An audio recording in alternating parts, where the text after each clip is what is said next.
Bismillahirrahmanirrahim. Assalamualaikum warahmatullahi wabarakatuh.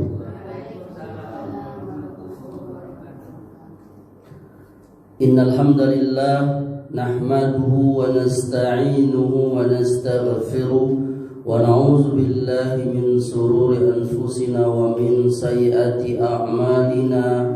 Man yahdihillahu fala mudilla lahu wa man yudlil fala hadiya lahu wa ashhadu an la ilaha illallah wahdahu la syarika lahu wa ashhadu anna Muhammadan abduhu wa rasuluh sallallahu alaihi wa ala alihi wa sallam. Ya ayyuhalladzina amanu taqullaha haqqa tuqatih wa la tamutunna illa wa antum muslimun. Amma ba'du fa inna asdaqal hadisi kitabullah wa khairul huda Muhammadin sallallahu alaihi wa ala alihi wa sallam wa syarrul umuri muhdatsatuha fa inna kulla muhdatsatin bid'ah wa kulla bid'atin dhalalah wa kulla dhalalatin finnar. Jamaah salat maghrib dan isya Masjid Al-Khairat yang dimuliakan oleh Allah, kita bertemu kembali di kajian kita, dan kita atau saya akan masih melanjutkan pelajaran kita, yakni tentang akidah, yakni hal-hal khurafat yang terjadi di sekitar kita, bahwa dakwah tauhid ini harus senantiasa terus menerus diajarkan kepada kaum muslimin, dan ini adalah hakikat daripada dakwah. Apalagi seorang dai, seorang muballigh, seorang penceramah yang membawa nama Islam, maka dakwahnya pertama kali adalah masalah tauhid, dan itulah tujuan daripada penciptaan kita. Wa ma khalaqtul jinna wal insa illa liya'budun. Kata Allah, dan tidaklah aku ciptakan jin dan manusia melainkan untuk menyembahku, yakni tidak menyembah yang lain. Dan Allah Subhanahu wa taala juga berfirman, wa laqad ba'asna fi kulli ummatir rasulan an i'budullaha wajtanibut taghut.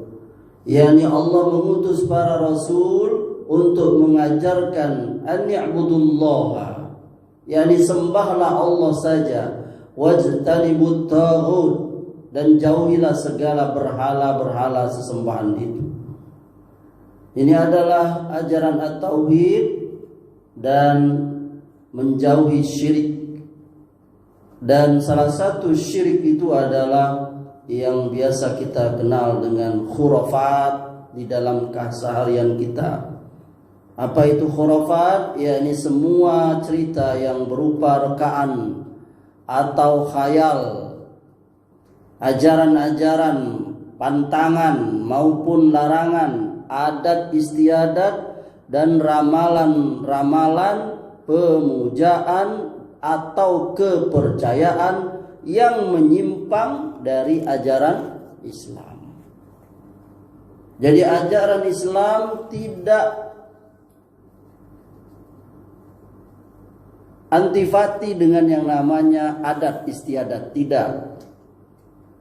Di zaman Nabi diutus sudah ada adat istiadat yang berlaku di orang jahiliyah, tapi sebagiannya dihilangkan oleh Nabi atau oleh Islam. Adat, yakni adat istiadat yang buruk, yang rusak, apalagi menyangkut tauhid. Dulu ada kebiasaan adatnya kalau punya anak perempuan dikubur hidup-hidup. Nah, itu dilarang dalam Islam. Tapi ada adat kebiasaan yang ada di tengah-tengah orang jahiliyah, memuliakan tamu. Nah, itu tetap dipakai, tetap diajar. Begitu pula kita ini adat istiadat yang bagus tetap kita boleh kita pakai. apapun bentuknya, kalau tidak ada menyelisih ajaran Islam. Misalnya kebiasaan kita pakai kain sarung, ya kan? Ini saya lihat emak-emak aja sholat pakai kain sarung, nggak dilarang. Itu adat kita, karena itu tidak bertentangan dengan syariat. Syariat tidak melarang kita untuk memakai sarung, misalnya untuk sholat, baik laki-laki maupun perempuan. Ini pakai sarung semua ya ibu-ibu. Nah itu, jadi adat, kebiasaan itu tidak baik masalah adat istiadat yang sehari-hari ya, mau makanan, mau kebiasaan, selama itu tidak bertentangan dengan ajaran agama, maka itu tetap boleh kita laksanakan. Pada pertemuan terdahulu kita sampai pada poin ke-12 dari contoh khurafat yang ada di tengah-tengah kita. Kemudian yang ke-13 yakni tukar cincin pernikahan. Ini memang kelihatannya romantis ya. Yakni calon pengantin laki-laki memasukkan ke jari manis calon pengantin perempuan, yakni calon istrinya itu cincin ya. Begitupun sebaliknya, calon istri memasukkan cincin ke jari manis calon suaminya. Calon suami istri ini saling memberikan cincin. Bahkan kenangan ini seringkali diulang-ulang di cerita mereka berdua, pasutri ini. Yani pada saat mereka saling memakaikan cincin perkawinan.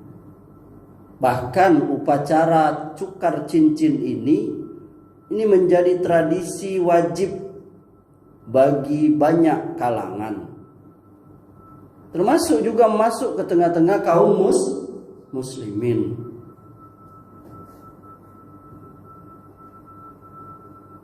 Apakah mereka karena hanya ikut-ikutan saja, atau karena memang mereka berangkat dari suatu kepercayaan atau suatu keyakinan?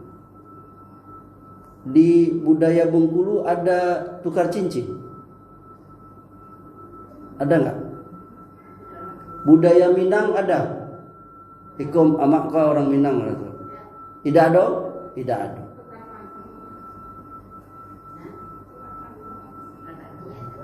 Itu sudah menikah atau belum tukar tando? Sebelum. Berupa apa?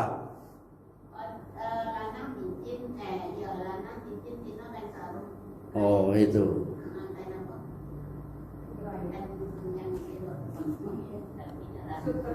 Tapi tidak langsung itu. Oh keluarga. Ya. Oh ada ya. Berarti sudah ada juga ya. Tapi hanya saja tidak vulgar seperti yang kita bilang tadi, yakni upacaranya itu calon pengantinnya itu masukkan cincin ke jari masing-masing calon suami istri.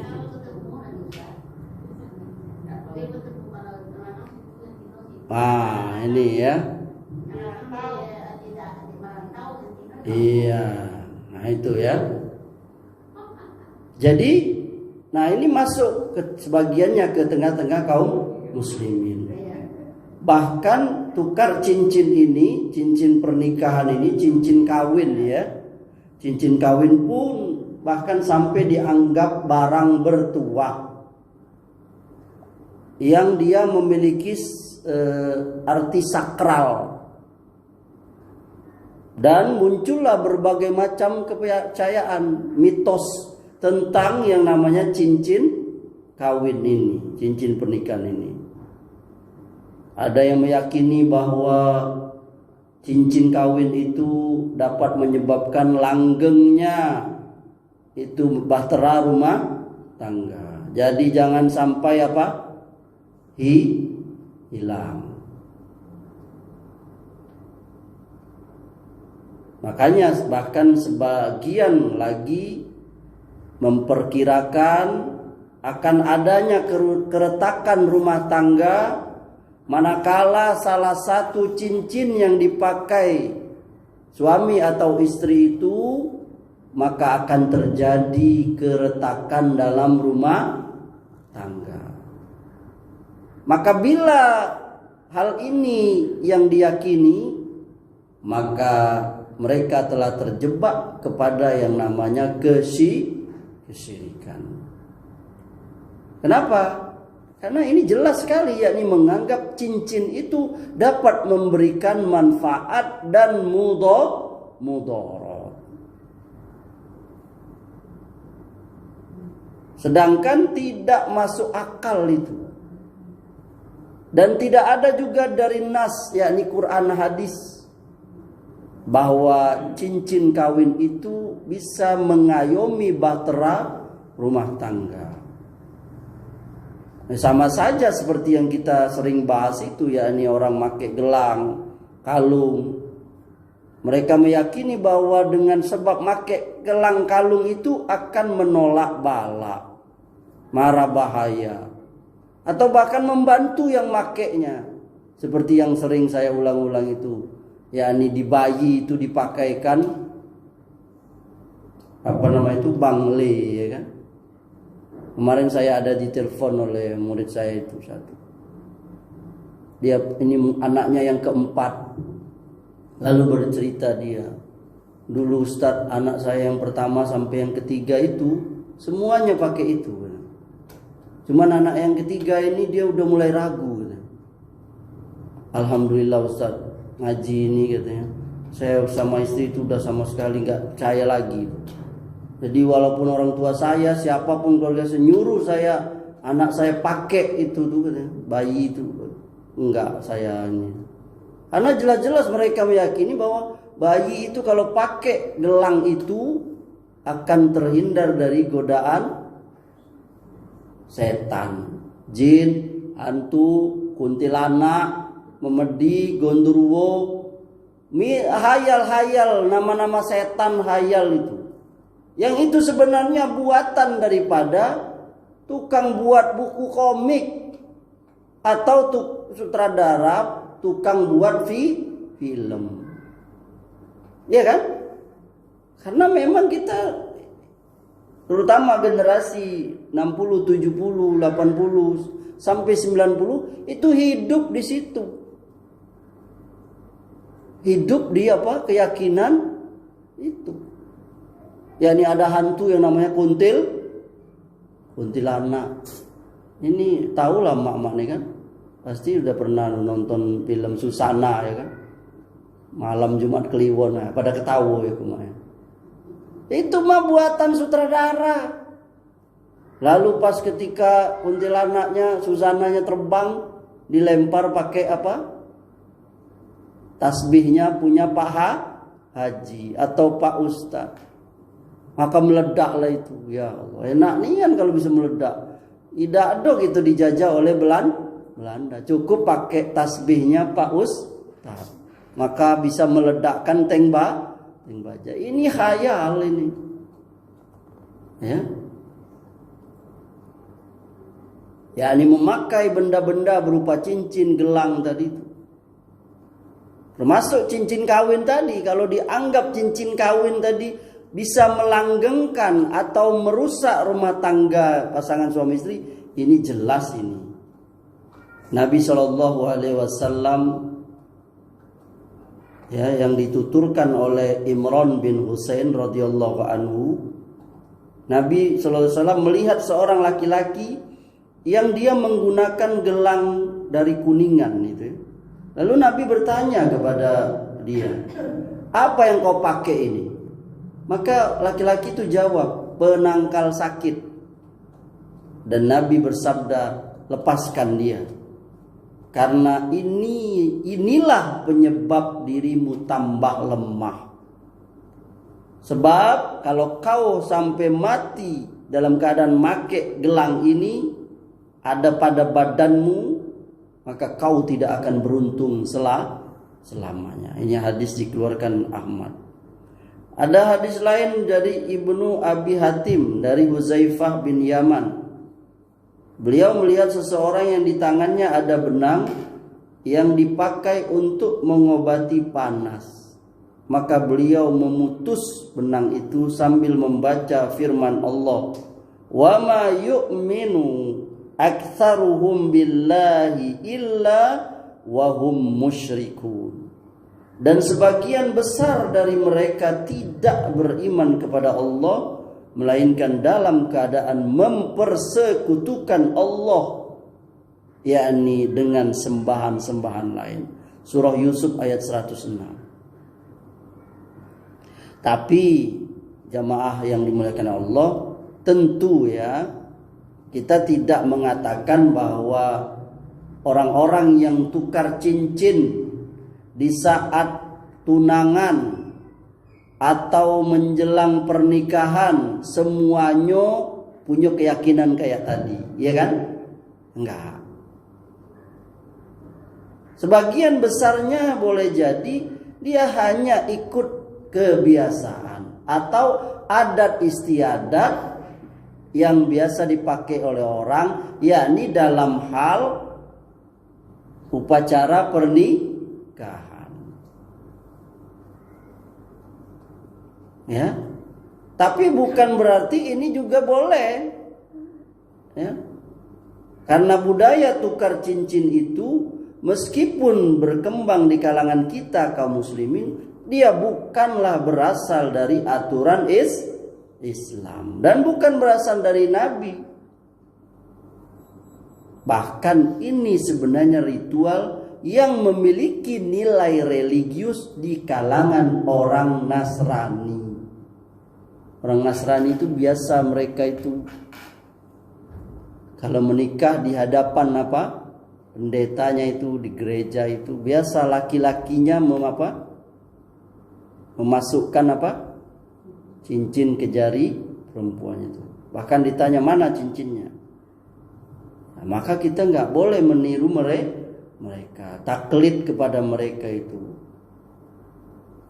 Man tasabbaka biqaumin fahuwa minhum. Siapa yang meniru satu kaum, mereka termasuk kaum itu. Kita nggak boleh niru yang berkaitan dengan agama, keyakinan mereka itu. Ya, maka aneh juga kita kalau ada orang muslim merasa kurang afdol kalau menjalani prosesi upacara pernikahan tanpa tukar cincin. Ya. Lalu apakah nggak boleh laki-laki ngasih cincin kepada perempuan? Boleh nggak? Boleh nggak? Boleh lah. Nanti kalau sudah jadi suami istri. Ini kita bapak-bapak tuh kasih cincin sama istri. Senang dia emak-emak dikasih suaminya cincin. Kalau bisa setahun sekali. Kalau suaminya mampu. Betul mama?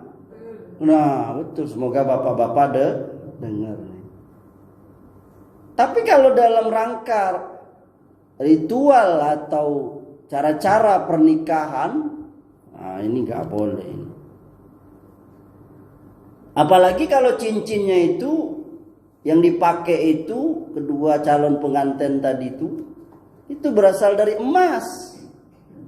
Maka persoalannya bukan hanya tasabuh, apalagi kesyirikan tadi, yakni meyakini ada manfaat mudarat itu, bukan niru orang kafir saja. Ya, tukar cincin tadi laki perempuan tadi itu. Kenapa? Karena ini udah masuk keharaman. Yakni seorang laki-laki muslim dia haram pakai apa? Cincin atau perhiasan emas.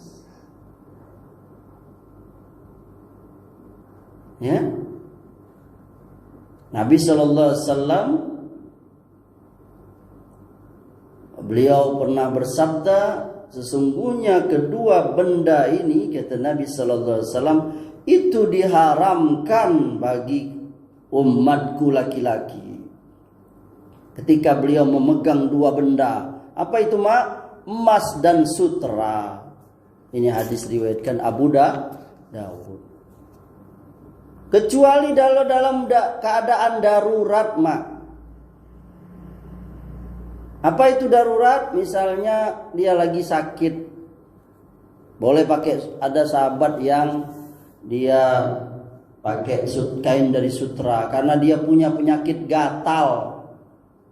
Dia kalau pakai kain lain, bahan lain, lengket, menyebabkan dia enggak ini, maka dia pakai sutra, maka itu boleh. Karena sifatnya Ada sahabat lain yang hidungnya terpotong waktu perang, terpotong hidungnya nih, putus. Maka dia pakai hidung palsu dari emas. Karena itu cacat, ya kan, aib, maka dia pakai. Dan bahan yang paling itu adalah emas itu tadi. Kalau dia bahan besi itu menyebabkan infeksi atau apa, maka ini sudah darurat. Ya.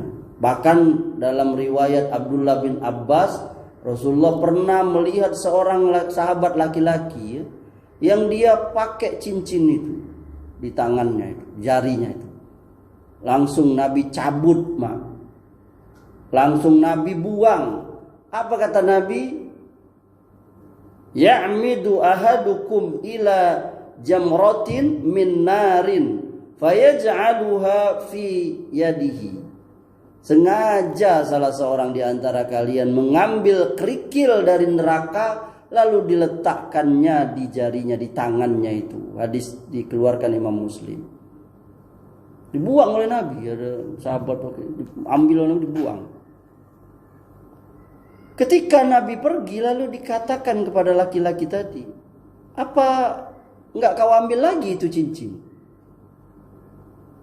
Kan kau bisa manfaatkan cincin itu. Maka apa kata sahabat tadi?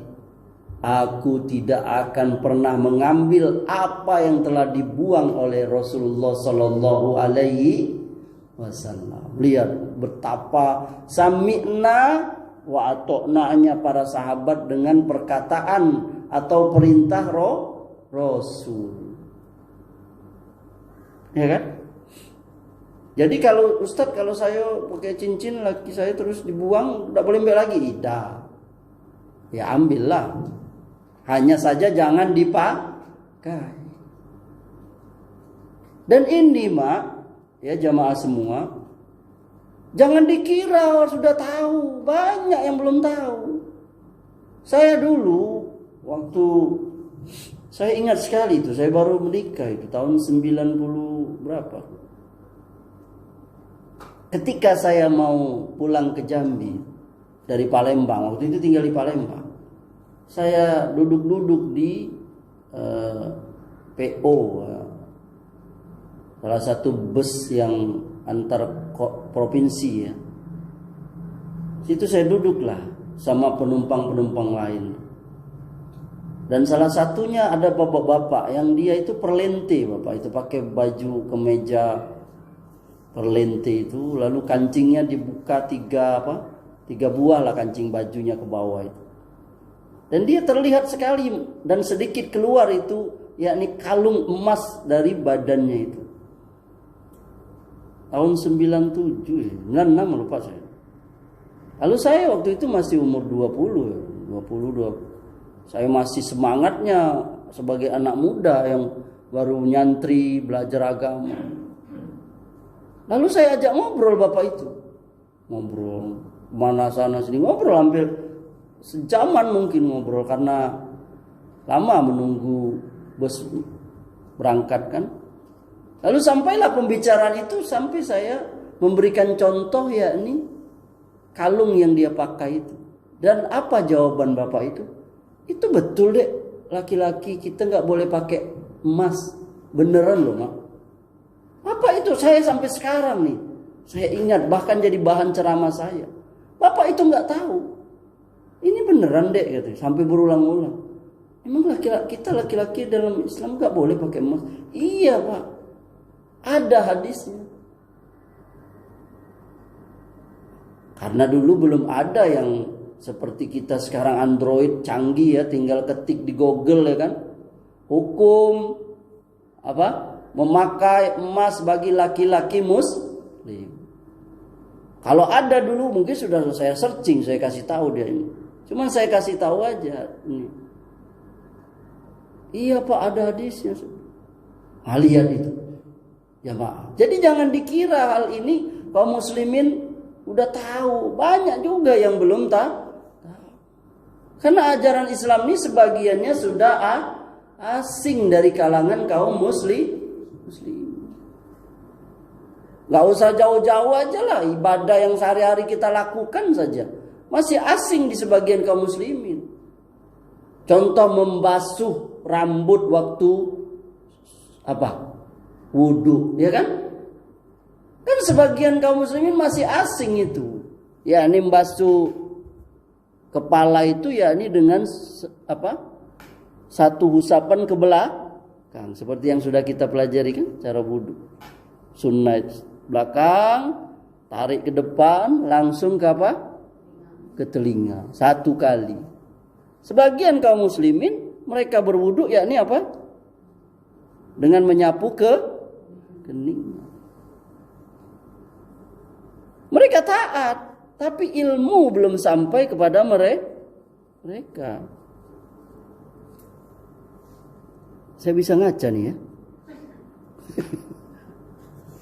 Gitu Mak. Iya kan? Gimana cara ini? Cara sholat. Coba Mak. Betapa banyak masih kaum muslimin yang sujudnya itu menempelkan sikunya itu. Mak ada lagi kan nempel siku sujud?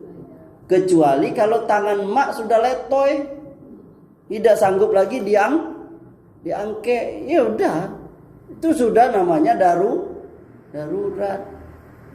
Tapi sebagiannya itu sujud nempelin. Gak boleh. Dia udah taat, tapi belum mengikuti sunnah. Banyak yang belum tahu. Bagaimana cara, itu cara ibadah loh. Belum lagi larangan yang lain-lainnya, masih banyak. Nanti mungkin suatu saat kita belajar ensiklopedi larangan. Nah, iya ada ensiklopedi larangan namanya. Larangan dalam ibadah ini, larangan dalam ini. Jadi larangan, banyak larangan tuh. Larangan dalam sholat apa saja, misalnya larangan nguap tanpa menutup mulut. Masih banyak kaum muslimin yang nggak tahu. Yang kita yang tahu aja masih kadang melanggar, ya kan? Nguap tanpa nutup, ya kan? Kayak kuda Nil. Ya. Walaupun itu makruh saja, ya kan? Tapi itu kan larangan makan tangan kiri ya, Pak.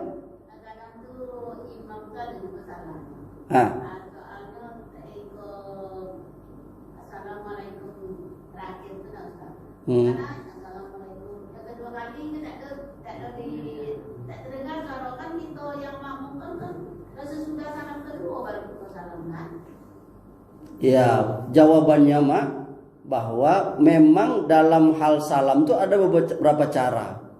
Salah satunya adalah cukup ke kanan sekali, tapi lapasnya assalamualaikum.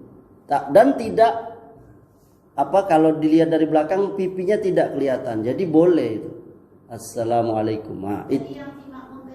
Nah, kita sebagai makmum kalau memang kita tidak terdengar ya kita boleh langsung salam ke kiri. Karena memang tidak terdengar. Boleh jadi dia memang tidak membaca seperti Amri bilang tadi, atau memang dia tetap salam ke kiri tapi tidak terdengar. Nah, ini dimaklumi. yakni kita tidak tersalah andai kata juga kita misalnya terdahului. Bukan menyengaja, tapi karena memang imamnya tidak terdengar.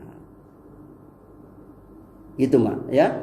Jadi memang ada, pertama cara salam itu ada beberapa, ya. Yang biasa kita itu Assalamualaikum warahmatullah. Ini pipi kelihatannya enggak dari belakang.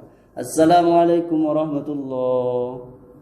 Ada yang kedua, misalnya Assalamualaikum warahmatullahi wabarakatuh. Ke sampingnya, kirinya Assalamualaikum warahmatullah. Ada yang cuman dikit ke kanan, enggak kelihatan pipinya. Assalamualaikum. Boleh. Jadi ada beberapa cara.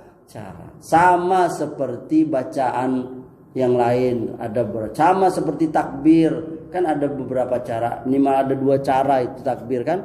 Ada yang sampai bahu saja, ada yang sampai telinga. Sama seperti apa? Bersedekap sini ya, oleh sini. Nah, sama seperti isyarat juga. Ada yang apa, ada yang ini. Itu semuanya termasuk pilihan-pilihan yang kadangkala pilihan ini itu bisa memudahkan kita.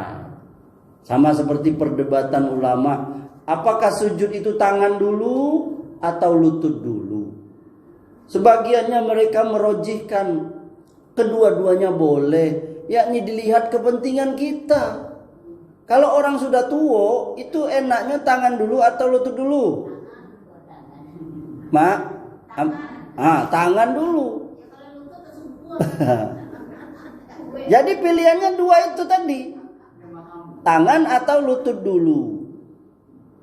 Asal jangan kening dulu. Kanyang dulu panyang kepala. Itu. Jadi perdebatannya itu memang ulama iya sampai ada yang apa. Itu ya Mak ya. Jadi kita sebagai makmum kalau memang tidak terdengar suara imam lalu kita sampai mendahului, maka sekiranya kita kira-kira lah kan. Makanya kita tuh ya Allah, ini umat nian sekarang mak sholat tuh mak pakai AC ya Allah. Lampu, sejadah mahal, lempu, apa suara imam terdengar tuh pakai apa? Mik. Dulu zaman Nabi dulu mak ngaji cak ini nih, itu kayak Imam Ahmad tuh yang ngaji tuh 2.000 orang, 3.000, nggak ada mic. Jadi kalau Imam Ahmad tuh ngajar haddatsana, nanti di situ ngomong haddatsana. Di situ ngomong lagi haddatsana, situ ngomong lagi sampai ke belakang. Jadi ada yang menyampaikan. Qala Rasulullah sallallahu alaihi wasallam, itu qala Rasulullah sallallahu alaihi wasallam, itu lagi nyaut qala Rasul, supaya sampai ke belakang. Makanya kalau kita dengar sekarang ini di masjid-masjid besar, misalnya Masjidil Haram atau An-Nabawi, itu ada suara yang ngikuti suara imam kan? Allahu Akbar, Allahu Akbar, ya kan? Ya enggak? Sami Allahu liman hamidah, Rabbana walakal hamd, ya kan? Nah, itu karena luasnya itu masjid tuh. Padahal mic-nya sudah ini, tapi masih pakai itu yang yang menyampaikan suara. Karena jumlahnya bayangin berapa ribu orang yang sholat Masjidil Haram itu. Coba kalau nggak ada mic, coba bayangin. Makanya nikmat sekarang. Apalagi kayak emak nih yang telingonya sudah, saya udah ngece. Sudahlah, kau tertutup kayak rambut, ikut daun telingo lah melelot puluh nah. Tertutup lagi kayak apa? Pakai mukena. Sudah, apa? Tidak paham. Enggak apa-apa, Mak. Ustaz cuman saya juga tidak paham Ustaz lagi apa? Tidak paham ceramah Ustaz lagi. Saya duduk aja enggak apa-apa. Kan ada saya cerita bapak-bapak tuh. Telinggol ada ikut lagi pakai alat apa tuh? Pakai alat itu aja enggak ini lagi, apalagi enggak pakai. Lalu ditanya pada ayah Anda ini kenapa duduk? Elolah saya dengar ceramah Ustaz ini daripada saya duduk di rumah nonton TV. Siapa tahu ajal saya sampai lagi duduk dengari taklim. Lihat. Nah itu ya.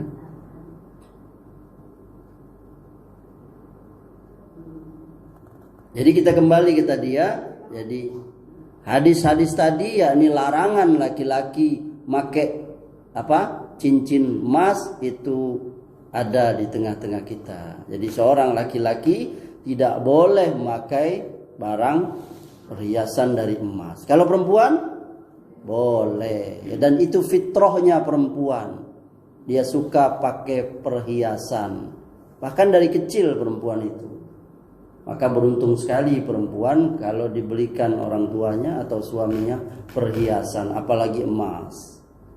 Bahkan kalau sebagian perempuan wanita yang nggak mampu, dia walaupun pakai imitasi, ya kan? Dia suka, perempuan itu suka berhias. Walaupun imitasi dia beli di manalah, Tanah Abang, Blok M apalah. Padahal imitasi, dia suka saja. Dan itu tidak terlarang. Yang ke-14, khurafat ini sakit-sakitan karena enggak kuat menyandang nama. What is name, ya kan? Apa arti sebuah nama? Nah, itu. Nama itu ya ini sebuah sebutan ya, menyebut sesuatu atau seseorang. Tapi apakah hanya sebatas itu nama itu? Sebagian orang, ya, ini terutama di kalangan saudara kita yang dari Jawa ya, mereka meyakini tidak semua nama itu baik atau cocok diberikan kepada seorang anak. Ketika mereka melihat anaknya sakit-sakitan, berkepanjangan, maka mereka segera merubah nama itu. Kadang-kala bukan karena namanya itu buruk, ya, tapi karena dianggap, kalau di sini sebutkan kabotan jeneng. Apa itu kabotan jeneng? Terlalu berat menyandang nama itu. Jadi menurut mereka tidak nyambungnya, yakni makna nama itu dengan aura yang punya nama. Seperti ada rakyat biasa, orang biasa make namo yakni yang itu layak untuk bangsawan. Ya. Atau tidak cocok dengan perhitungan nasib yakni tanggal lahir di Jawa. Nah, mengaitkan antara tanggal lahir dengan kesialan karena menyandang nama tertentu, itu hanyalah merupakan khurafat. Tidak bisa ini kan secara nakli dan akli. Tapi di dalam agama kita Islam, jadi nama itu tidak dipungkiri juga bahwa dia memiliki pengaruh. Jadi seringkali antara nama dan yang diberi nama itu ada kesesuaian. Tapi ini hanya kepada makna yang terkandung, yakni Islam melarang ya nama-nama yang buruk karena bisa mempengaruhi yang punya nama itu, ya. Ada kisah nih, sahabat Umar pernah bertanya kepada seorang laki-laki, "Siapa nama kau?" Lalu dia jawab, "Jamroh." Apa itu Jamroh? Bara api. Lalu Umar bertanya lagi kepada laki-laki itu, "Siapa nama bapak kau?" Lalu laki-laki itu jawab, "Sihab," yakni panah api. Lalu Umar nanya lagi, "Dari mana asal bapak kau tuh?" Maka laki-laki itu jawab, "Dari Hurokoh." Apa Hurokoh? Kebakaran. Lalu Umar nanya lagi, "Di mana rumah kau?" Lalu laki-laki itu jawab, "Di Harrotun." Apa itu Harrotun? Harrotun nar, yakni panas api. Lalu Umar tanya lagi, "Lalu nama desanya apa?" Laki-laki itu jawab, "Nama desaku itu Zatu Lazza." Apa itu? Yakni yang menyala-nyala. Maka apa kata Umar, "Baliklah kau, pulanglah, karena rumah kau lah terbakar." Maka orang itu pulang. Lalu dia dapati benar-benar rumahnya terbakar. Lihat. Ini hadis dikeluarkan Imam Malik dalam kitab beliau Al-Muwatta. Juga ada di kitab Zadul Ma'ad juz 2 halaman 338, juga yakni karya tulis dari Imam Ibnul Qayyim. Jadi ada riwayat ini di kitabnya Muwatta. Ya. Begitu pula Nabi SAW banyak mengganti nama sahabat yang buruk-buruk itu, ya kan? Nabi juga memerintahkan agar kita orang tua memberikan nama yang baik. Kenapa, Mak? Kenapa kita disuruh ngasih nama yang baik? Anak. Boleh jadi doa, dan nanti kita akan dipanggil nama kita di akhirat. Apa kata Nabi? Innakum tud'auna yaumal qiyamati bi asma'ikum wa asma'i abaikum fa ahsinu asma'akum. Sesungguhnya kamu nanti akan dipanggil pada hari kiamat dengan nama kamu dan nama bapak kamu. Maka baguskanlah nama kamu. Ya. Jadi tidak ada sebenarnya larangan dalam agama kita mengganti nama itu. Ya. Ya, tidak ada larangan di dalam Islam untuk mengganti nama itu. Nama yang buruk apalagi, ya kan? Umar pernah mengganti nama Masruq bin Ajda jadi Masruq bin Abdurrahman. Kenapa? Karena nama Ajda itu nama setan. Bahkan sebagian nama itu wajib diganti. Ada yang sunat saja. Seperti nama Syaiton, Musyrika, Jahannam, ya kan? Atau Fir'aun. Karena ada orang yang ngasih nama yang seperti itu. Maka sebagian kaum muslimin juga, ini sebagiannya juga salah dalam memberi nama. Baik nama yang dianggap bagus, apalagi yang jelek. Ada yang namanya itu sebenarnya bukan nama, itu gelar. Misalnya perempuan khairun nisa. Itu sebenarnya bukan nama, itu gelar. Khairun nisa itu apa artinya, Mak? Sebaik-baik perempuan. Sebaik perempuan itu siapa? Khadijah, Masito, Aisyah. Siapa lagi? Fatimah, Maryam, Hajar, Saro. Ya itu nama-nama gelar itu. Jadi tapi oleh orang Indonesia dijadikan nama. Saifullah itu bukan nama, itu gelar. Pedang Allah.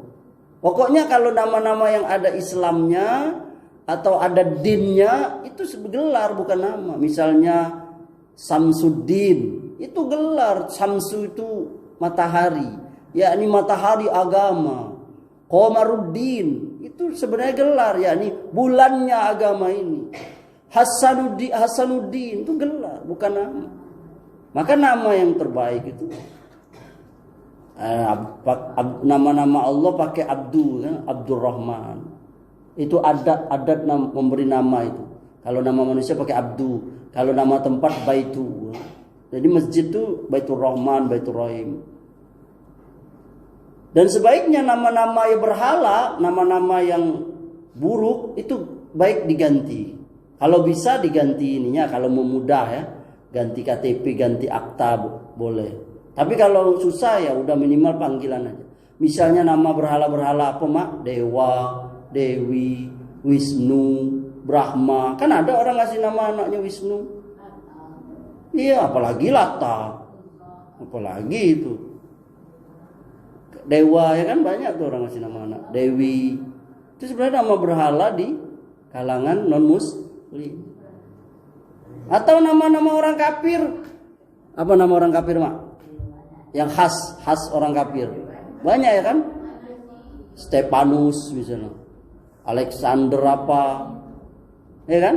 Nah, nama yang baik apa, Ustaz? Ya, nama-nama baik itu kata Nabi yang paling baik itu Abdullah, Abdurrahman. Nah itu nama yang paling baik. Atau yang lainnya. Boleh kita ambil dari nama apa? Nama-nama sahabat, nama-nama nabi. Biasanya tuh satu kata atau apa. Ya. Nama-nama Nabi Adam, Idris, Nuh, Hud boleh itu. Atau nama-nama sahabat, Umar, ya kan? Dan seterusnya. Atau nama ulama boleh. Asal kita tahu apa namanya, memberi nama tadi. Kembali ke nama tadi, ya sebaik-baiknya kita memberi nama yang baik untuk anak kita tadi itu. Dan tadi kata mak tadi itu bisa jadi nama itu doa, dan kalau kita nanti dipanggil dengan nama itu. Bahkan sebagian kita sunnah ya kan, memberi nama itu pada hari keberapa? Hari ke-7, yakni ketika anak kita itu diakikahi. Yang berhak memberi nama itu siapa? Bapaknya. Ibunya boleh nggak Ustaz? Ya boleh saja, minta ini kepada suaminya, kasih nama anak ini. Ya kompromi lah. Kadang repot juga, datuknya nak kasih nama juga ya kan, neneknya nak kasih nama juga. Wah banyaknya request istilahnya. Ya, itu. Dan sebaiknya kalau nama-nama buruk tadi itu gantilah itu.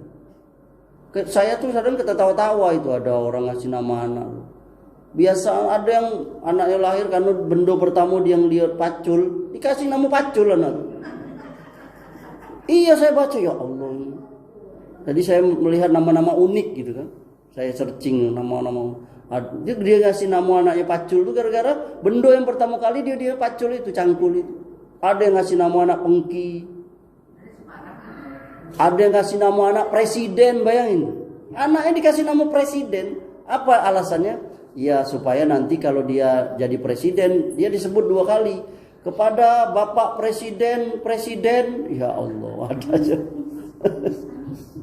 Gitu.